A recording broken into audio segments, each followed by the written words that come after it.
I'm James Lynch, and this is my stock report for UFC Oklahoma City, taking a look at the biggest winners and losers from the event. I just finished up at Cage Titan 77. That's why I'm in my hotel room, but I figured out how to do the multi-screen thing. I'm actually using my tablet as another monitor, but that's aside the point. But anyways, biggest stock riser on this card is Dricus Du Plessis. Wins in the main event, really good performance. Had a couple times it looked like he was going to finish Kamaru Usman. He ends up settling for the decision on this one, but just a really good performance here from DDP. You know, there were some questions going into this fight about the style matchup with Usman. I didn't see really anyone picking Usman that much. You can see Usman there, but a plus 170 underdog in this spot here. And listen, credit to Usman's durability. You know, he's much older than DDP, coming in at 39 years old.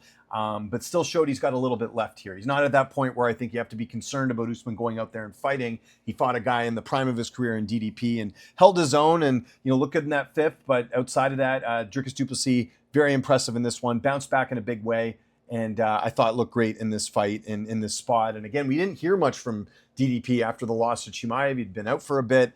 But it paid off here, and he gets a big win here. And, you know, this was big for DDP because, again, he needed to show that he's still right at the top of the heap here. He does hold a win, 2 wins actually, over the current middleweight champion, Sean Strickland. So we'll see kind of where DDP goes from here. This is the type of win that certainly puts him back in action here. Does this win push Imavov out of the way, and does Strickland end up fighting DDP again? I don't know if there's much of a demand for that. Does Chimaev get the rematch? We're going to see what happens at the top of the heap at middleweight right now. I haven't seen anything that Dana White or anyone else has said, so I'm not sure what's next or if anything was said, so apologies if I missed that. I'm just literally got right back to my hotel and did get to watch the fights backstage at Cage Titan, so I did get kind of caught up on everything. But yeah, DDP, big win here. He's back in the win column. Biggest stock riser on this card in the main event. He gets it done. Okay, second biggest stock riser on this card, in my opinion, is the man in the co-main event, and that's Christian Leroy Duncan. And look, he was favored to win this fight, and I didn't really, I mind you saying that. I did see a lot of people picking Cannonier in this spot,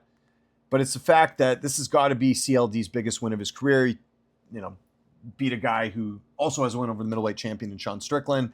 Yes, Cannonier is 42 years old, but this is the type of big name that I think CLD needed on his resume. If you look at the win streak prior to that, definitely some good wins, but not at the level of a Cannonier, right? I mean, Dolidze is up there, but Cannonier's achieved a lot more in his career. You would have liked to finish in this one, but still getting a decision in this spot, beating a veteran like Jared Cannonier. 5-fight win streak right now. That loss to Rego Rodriguez, very much in the rearview mirror. That was back in 2024.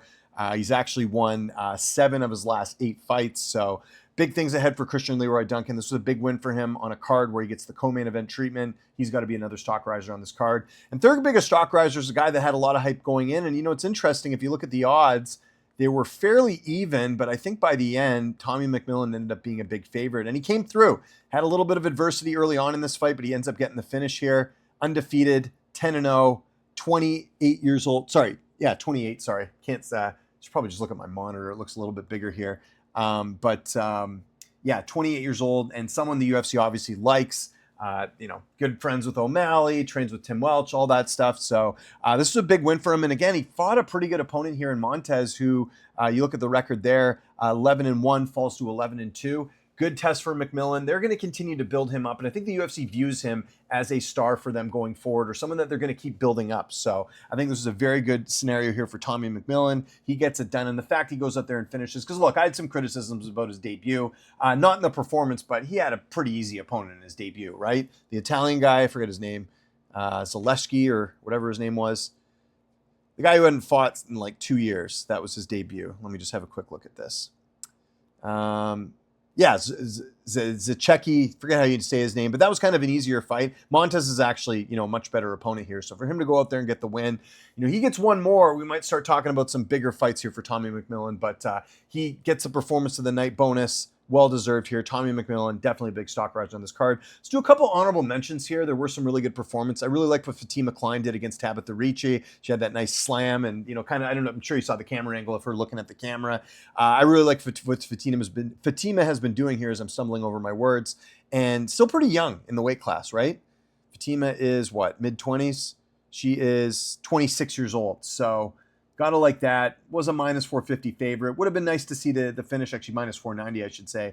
But it's just the fact that she continues to rack up wins here. Her only loss ever is a short notice fight against Jasmine up a weight class, Jasmine Jasovicius. It's 4 straight wins. This is the type of win that's going to get her those bigger name opponents here. Really like what Fatima Klein did. And then a couple other honorable mentions here that I wanted to get into. Chase Hooper, stock goes up because his back was against the wall. He had 2 stoppage losses in a row, Alex Hernandez and Lance Gibson. He had a fairly easy opponent here in Mitch Ramirez, if we're being honest, right? If we're kind of looking at the grand scheme of things. But, I thought this was a, you got to go out there and get those first round finishes. And that's certainly what Hooper did. And that gets him the win. Sorry, my mouse is kind of evading me on the other screen. I got it here. Chase Hooper gets the first round finish there. And then I want to talk about Alden Correa as well. He's quietly been making a good win streak here from that 4-ounce fight club. Of course, Joshua Van's gym. Again, was fairly certain he was going to win this fight. He was a minus 1,500 favorite, but again, would have liked to see a finish here, but it's just the fact that he gets the win streak going and continues here at 13-3. I don't think he's lost in the UFC, right? I don't think. So he's 4 wins in a row. Got to like the progression that he's been doing. So Alden Correa gets an honorable mention on this card as well. You guys can agree or disagree with me on these in the comments, but certainly good win there for Alden Correa. Okay, let's get to our stock droppers. Not going to spend too much time on this. I got a flight to catch here in a few hours, but I did want to get this done before I left. Apologies for the moonlighting here. It's not very good lighting here. Biggest stock dropper on this card is actually not the man on the thumbnail. It's going to be Kamaru Usman, and it's mainly because, listen, I thought Usman put up a very good fight in this one, but he definitely did not win. I know at the end he was kind of shocked that he didn't get the victory there. But it's the optics, right? More than anything. We're talking about a former champion. This was someone that appeared to be in the mix to fight Islam after his last win over Joaquin Buckley. But to lose like this, and, maybe there was the thought that, it's more about the context of what losing for Usman does. If he had won this fight, they very well could have done him in Strickland next, right? He's a former champion that holds some weight in a new weight class. This stock drop is more about the opportunity that was lost by him not beating DDP. He beats DDP, he's got a whole new life at middleweight, and he's in title contention. He loses, now where does he go? Does he stay at middleweight? Does he even want to keep fighting? Does he go back down to welterweight? I don't know what's next for Usman, but age is not on his side here at 39. I don't imagine he's going to go off like this, but again, 4 of his last 5 losses, just the 1 win over Buckley.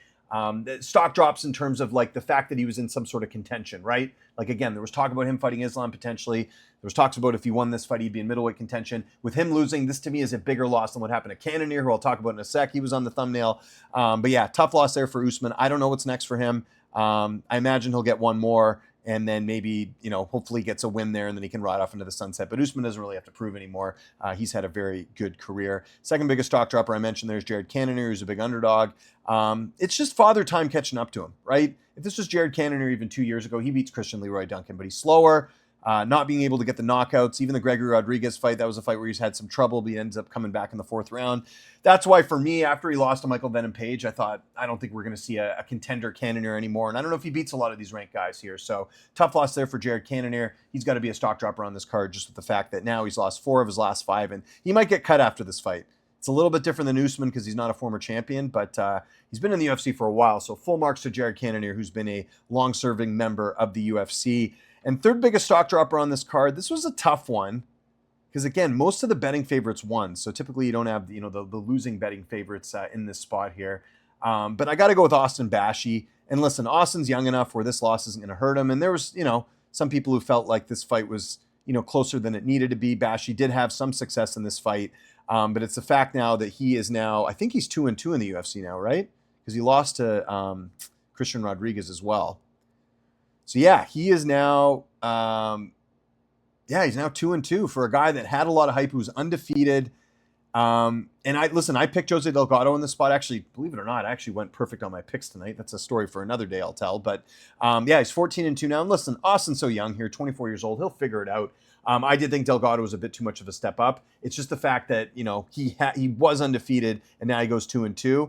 And I think Delgado ended up being the favorite anyways, but it's just the fact he ends up losing this one. Had he won, we'd be having a different conversation about Austin Bashi right now. But to me, he's a stock dropper just because, again, there was a bit of hype with him coming into the UFC undefeated. Now he's gone 2-2 in the UFC. And don't really have any honorable mentions here. Like I said, this has mainly been a card where you had the betting favorites win. No real surprises here. I know there was a heavyweight fight, or the 2 Brazilians, I think, what's his name?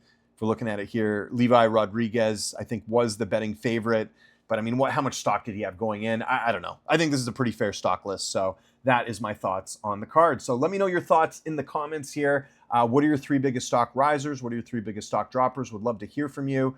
Follow me on Twitter, TikTok, Instagram, @Lynch on Sports. I'll be back on Monday doing my preview show for the next UFC event. I think it's Abu Dhabi. Again, brain's a little fuzzy here. It's about 1:30 in the morning Eastern time. Like I said, I got a flight to catch here. Had a great night at Cage Titans, getting to work that card and interview some of the fighters there.